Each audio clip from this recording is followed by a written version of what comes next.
Bonjour, chère communauté gabonaise. Je suis Jocelyn Ovono-Ngouan, docteur en psychocriminologie spécialisé dans les questions de violence, traumatisme et stratégie de coping, autrement dit, stratégie d'adaptation. Alors, je ne fais pas des interventions de manière hebdomadaire parce que j'estime que, à mon humble niveau, une réflexion doit se mener pour produire des propositions, des suggestions à ma communauté. Donc voilà pourquoi je garde parfois le silence. Parfois je n'ai rien à dire. Et quand je n'ai rien à dire, je n'aime pas personnellement inventer pour être sur la toile. Parce que le plus important, ce n'est pas d'être sur la toile, c'est de proposer des choses, des valeurs, c'est de présenter des suggestions qui sont susceptibles de participer à la transformation du Gabon. Donc voilà pourquoi je préfère des interventions de manière ponctuelle pour exprimer ce que je pense être juste pour ce pays. J'ai dit que la génération qui est appelée au pouvoir actuellement est la génération qui ne doit pas se servir, mais servir le Gabon. Ça, c'est ma mentalité. Ça, c'est mon principal mot d'ordre. La génération appelée au pouvoir actuellement n'est pas la génération qui doit se servir, mais c'est la génération qui doit servir. Alors, cela revient à dire quoi? Cela revient à dire qu'il faut des gens qui ont un niveau de mentalité. Il faut des gens qui ont un autre niveau de compréhension. Et je l'avais signalé très tôt que je ne crois pas du tout, je ne le crois pas, qu'il est possible que des gens qui ont été conditionnés à fonctionner d'une certaine manière puissent du jour au lendemain être tout à fait intègres, différents et abstinents par rapport aux sollicitations ambiantes, ou bien de l'environnement ambiant. Donc, il était tout à fait évident qu'un ensemble de pesanteurs puisse venir nuire à ce que a déclenché le CTRI et à leur élan. Ça, j'estime que c'est normal. Beaucoup de reproches qui ont été adressés au président Oligui Nguema et à son équipe, ces reproches-là ne me paraissent pas justifiés parce que je parle de la métaphore du surgissement, autant pour moi, du surgissement du propriétaire dans la maison. Alors, vous savez très bien que lorsque une maison a été hantée ou occupée par des espèces que nous connaissons, je prends l'exemple des petits rats, lorsque le propriétaire arrive, atterrit, ouvre la porte, de manière immédiate, de manière réflexive, toutes les bêtes ou bien tous les petits animaux, les petits rongeurs qui occupent cet espace vont immédiatement se ranger et rentrer dans leur logis parce que le propriétaire est là. Mais le même réflexe consiste à ce qu'ils ressortent au bout d'un certain temps parce qu'ils estiment que la menace n'est plus présente et ils vont ressortir ces petits animaux, ces petits rongeurs.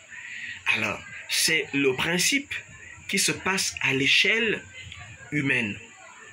Lorsque le coup de libération va se produire, vous avez un ensemble de profils qui vont se dissiper, qui vont se camoufler, qui vont disparaître de manière momentanée et qui vont réémerger pour reprendre la place qu'ils avaient perdue parce que certains sont dans le refus de perdre leurs privilèges, de perdre leurs fonctions, de perdre leurs possibilités, de perdre leurs potentialités, de perdre leurs avantages. Donc, il est de l'ordre de la nature que celui qui vivait un confort puisse vouloir le retrouver et puisse se battre pour le retrouver. Ça, c'est naturel. Donc, nous aurons du mal à reprocher aux uns aux autres, même au PDG, de vouloir réapparaître. Parce que c'est un instinct animal. Maintenant, comment faire? Et c'est là où, moi, en tant que psychologue, j'interviens. Il faut avoir le courage de commencer, le courage de continuer et le courage de finir. 3 temps essentiels dans la vie d'une action martiale ou d'une réaction. Le plus important, ce n'est pas de commencer. Le plus important, ce n'est pas de continuer. Le plus important, c'est d'aller jusqu'au bout. Et comment faire pour aller jusqu'au bout? Nous sommes dans un temps de transition. J'ai écouté les avis du nouvel activiste, notre père Manganga Moussavou, avec sa critique du dialogue national. Moi, j'avais déjà émis des réserves sur le concept de dialogue national parce que pour moi, il ne s'agissait pas d'un dialogue national. Il s'agissait d'un symposium qui consistait à synthétiser les contributions des Gabonais pour ce qu'ils pensent de leur pays et de l'avenir de celui-ci. Et je peux aller plus loin. J'ai envie de dire que le modérateur de ces contributions, c'est plutôt Oligui. C'est plutôt lui qui refuse certaines propositions faites par les Gabonais. Parce que dans certaines propositions, il était question qu'ils ne viennent plus jamais au pouvoir incivil. Parce que nous avons été traumatisés, nous avons été martyrisés, infantilisés, ruinés par les civils. Beaucoup de Gabonais ont demandé à ce qu'il n'y ait même plus un seul civil au pouvoir pendant des décennies, sinon des siècles. Ça, voilà ce qu'ont demandé les Gabonais. Donc, lorsque j'écoute mon aîné parler, mon père, hein, je crois que Manganga Moussavou est pour beaucoup de Gabonais un père. Et nous avons besoin, quelles que soient les circonstances, nous lui devons ce respect-là. C'est ma particularité. Quelle que soit l'adversité, je m'oblige d'avoir de l'honneur, du respect pour des aînés. Cependant, sur le plan totalement rhétorique et intellectuel, il faut donner de l'envergure, de la réponse à ce type de proposition ou à ce type d'attaque. J'estime que notre aîné Manganga n'est pas vraiment bien placé pour faire des reproches parce que nous estimons que ce sont des personnels, des profils, des personnages hein, qui portent quand même avec eux la responsabilité de la manière dont l'État a été conduit depuis 40-50 ans. Donc ce sont des gens qui ont flirté avec le pouvoir en place. Je pourrais même vous dire qui a été demandé. Il y a des contributions qui ont souhaité que tous ceux qui ont participé à la ruine de ce pays connaissent une prison à vie. Oui, les Gabonais l'ont demandé. Voilà pourquoi j'avais, à un moment donné, posé la question aux intellectuels et aux enseignants-chercheurs. Je leur avais posé la question, est-ce que le jeu démocratique, selon l'approche occidentale, correspond à nos valeurs? J'ai posé cette question qui a fait 2 mois sur le forum des enseignants-chercheurs. Personne n'y a répondu. Soit parce que les gens avaient compris en filigrane les enjeux de la réponse à cette question, soit d'autres avaient tellement perdu la valeur ou bien le legs de nos ancêtres qu'ils ne pouvaient rien n'y répondre. J'estime que la démocratie que vous avez choisie, vous les pro-occidentaux, vous oblige et nous oblige à accepter les conséquences de ce jeu-là. Si les Gabonais vous disent aujourd'hui qu'ils ne veulent plus jamais de civils au pouvoir, est-ce que cela est une réponse démocratique ou pas? Malheureusement, oui. C'est une réponse démocratique. Si 80% des Gabonais vous disent « nous voulons 50 ans de pouvoir, c'est au pouvoir », désolé de la tautologie, nous voulons 50 ans de pouvoir, c'est à la tête de l'État. Qu'est-ce que vous ferez? Est-ce que c'est une réponse démocratique ou pas? Nous dirons oui. Nous dirons oui, c'est une réponse démocratique. Elle ne va pas plaire à tout le monde. Malheureusement, la démocratie, le jeu démocratique au visage occidental ne peut pas plaire à tout le monde. Et même si nous utilisions nos propres valeurs ancestrales, nos propres méthodes de choix de gouvernance ancestrale, nous serons confrontés à une diversité ou à une partie qui ne va pas adhérer. Mais c'est cela aussi le jeu de la démocratie. Voilà donc, je dis à mon aîné et à mes aînés qu'il faut accepter ce jeu. Parce que les gens ne comprennent pas que Oligui n'est pas responsable. Et les gens ont fait peut-être la confusion en disant ils ont tiré des conclusions, ils ont décidé au dialogue national. Ils n'ont pas décidé au dialogue national. Ce sont des Gabonais qui ont fait des propositions et le dialogue national, je n'aime pas le mot dialogue, je préfère dire la synthèse, le symposium national a consisté à ranger ces propositions selon des thématiques, selon des thèmes, selon des axes pour les présenter au chef de l'État pour qu'il ait la facilité de lecture des contributions, dit-on 38 000 jusqu'à 40 000, pourquoi pas plus ou moins, etc., etc. Le plus important sont les contributions. Pour que le chef de l'État ait sous sa main des éléments clairs, lisibles, pour se dire, voilà ce que le Gabon veut, voilà ce que le Gabonais veut, et voilà comment nous allons y arriver. Je relevais aussi, en tant que psychologue, qu'il y avait une différence entre ce qui est légal et ce qui est légitime. Ça, il faut que la communauté nationale le sache. Il y a une différence entre le légitime et le légal. J'ai la prétention de vouloir définir ici ces deux concepts. Ce qui est légitime, ce sont on va dire les sollicitations, ce sont les espoirs, ce sont les contributions de tout le peuple gabonais. Même si tout le peuple n'a pas contribué, mais les contributions viennent du peuple gabonais. Ce sont des sollicitations, ce sont des revendications, ce sont des idées, des propositions, des suggestions qui sont tout à fait légitimes. Mais ces suggestions vont être, vont être confrontées à la légalité, autrement dit, à ce qui est acceptable sur le plan de la loi. La loi, pas seulement nationale, la loi de la sous-région et la loi internationale. Voilà pourquoi nous devons distinguer la légitimité de la légalité. La légalité, c'est ce qui est permis par la loi. La légitimité, c'est ce qui est demandé par tout un peuple. Je prends un exemple. Vous pouvez avoir la légitimité chez vous de déterrer un mort, de prendre son crâne pour faire vos pratiques, mais sur le plan légal, vous pouvez être en porte-à-faux avec la loi qui va constater une manipulation des ossements humains. Manipulation, dépravation ou un terme consacré, des ossements humains. Donc, sur le plan légal, vous pouvez être poursuivi pour démontrer que les ossements que vous avez reçu, on va dire, une ordonnance ou une...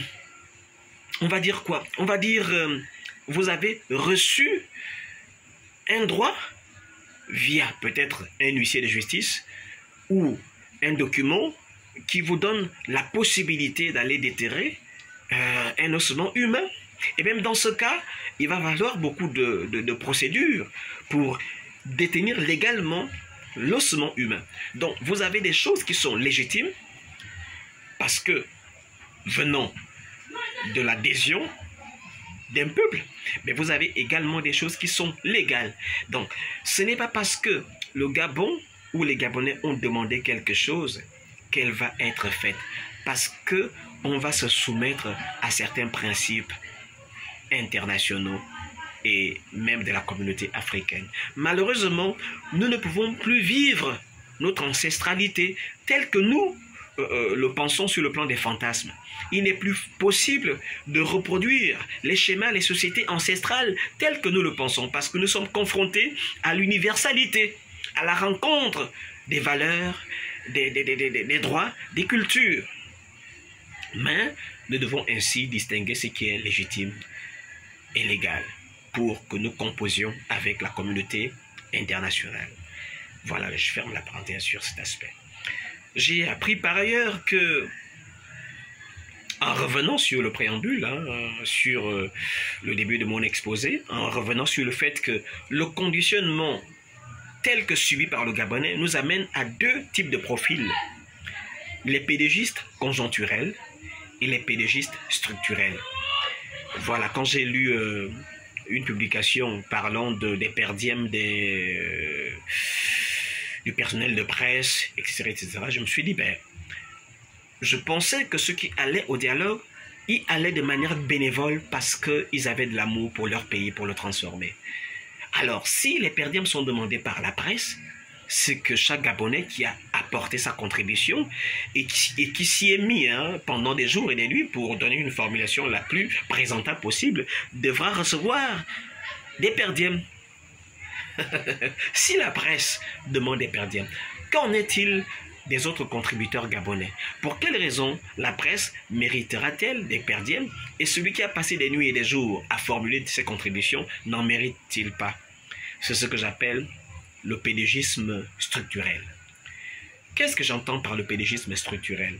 Le pédégisme structurel, c'est des gens qui n'ont jamais peut-être été au PDG, qui n'ont même jamais fait de politique, mais qui ont grandi dans une atmosphère, dans une biotope où la logique était l'appropriation, était d'avoir pour soi. Il n'a jamais été au PDG, mais il a intégré les mécanismes et la mentalité. De sorte que lorsqu'on lui donne l'opportunité d'avoir, il pensera toujours à lui-même, non pas à la population. Ce sont des stratégies d'appropriation. Et vous avez aussi les pédégistes conjoncturels. Ce sont des gens qui avaient faim et soif et qui ont tout fait pour entrer au PDG, pour avoir quelques opportunités. Pour moi, les pires, ce sont peut-être des pédégistes structurels. Parce que ceux-là, non seulement ils n'ont pas été au PDG, mais pire encore, non seulement ils ont gardé le PDG, mais ils vont le perpétrer pour la suite. Ce sont ceux-là avec lesquels nous nous battons. Je le répète encore une fois, le Gabon a besoin des gens qui viennent pour servir et non se servir. Le Gabon a besoin des gens qui rêvent que ce pays rivalise avec certains nouveaux, on va dire, émergents de l'Asie. On a Singapour, on a la Corée du Sud. C'est possible pour le Gabon. Et il suffit qu'il y ait des gens qui pensent davantage au pays, aux autres, qu'à eux-mêmes. Voilà quelques mots que je voulais donner ce soir, en estimant que nous devons faire un effort. Chacun doit faire un effort pour que ce Gabon ne reparte pas de zéro à moins l'infini. Parce que tout est possible dans ce type de situation. Je félicite le courage et la détermination du président. Et nous sommes là pour déverrouiller ceux qui sont en train de vouloir former des cercles concentriques autour de lui pour l'empêcher d'écouter et d'être sensible au peuple. Donc, Jocelyn Ovone, à mes risques et périls, c'est le choix que j'ai fait de ne jamais me taire et de ne jamais rester par terre et de donner des repères pour que ce Gabon puisse avoir